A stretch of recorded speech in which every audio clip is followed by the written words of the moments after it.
ఏడుకొండలవాడ వెంకటరమణ గోవింద గోవింద. ఎంత పాపం చేశారా, ఎంత ఘోరం చేశారా వారిని జలగరాజా. నేను ఎంతో మంది సీఎంలను చూసా. అందరూ నన్ను ఇంకా రుచికరంగా ఎట్టా మార్చాలో, ఇంకా బాగా ఎలా తయారు చేయాలో చూశారు, కానీ నీలా ఎట్టా నాశనం చేయాలా అని మాత్రం చూడలేదు. అయినా నీకేం పోయే కాలం వచ్చిందిరా బాబా, నా మీద పడ్డావు.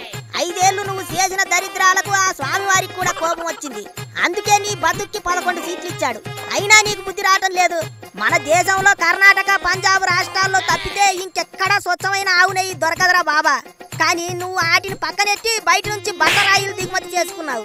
పశువుల కొవ్వుతో తయారయ్యే నూనెను నాలో కలిపేసి నన్ను పూర్తిగా చెడగొట్టేశావు.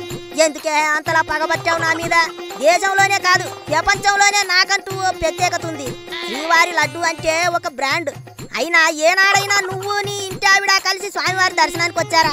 లింగు లింగుమంటూ వంచుకోము సొంటిగాడిలా నువ్వు ఒక్కడివే ఊపుకుంటూ వచ్చేవాడివి. నా స్వామి సన్నిధిలో వేరే మతాలను ప్రచారం చేయించావు. అంబానీ, అదానీలు సైతం స్వామివారిని తిరుమలకు వచ్చి దర్శనం చేసుకుంటారు. కానీ నువ్వు ఇంట్లోనే తిరుమల సెట్టింగ్ వేయించుకున్నావు. నీకెట్టా తెలుస్తుందిలే నా బాధ. నీకు ఇష్టం వచ్చినట్టు చేశావు. నీ వైసీపీ దొంగల ముఠ అంతా కలిపి కొండ మీద 520 కోట్ల అవినీతి చేశారు.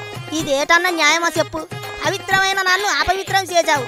దర్శనం టికెట్ల దగ్గర నుంచి రూముల దాకా అన్నింట్లోనూ నీ దొంగల ముఠ చేతివాటం చూపించింది. కలియుగ ప్రత్యక్ష దైవం నా స్వామివారు. అట్లాంటిది ఆయన సన్నిధిలోనే నువ్వు చేయకూడని పనులన్నీ చేశావు. నువ్వెట్టా బాగుపడతావు జలగరాజా? భక్తుల విశ్వాసాలతో ఆడుకున్నావు. నీకు నా లడ్డూ శాపం ఖచ్చితంగా తగులుతుంది. భక్తుల శాపం మరీ ఖచ్చితంగా తగులుతుంది.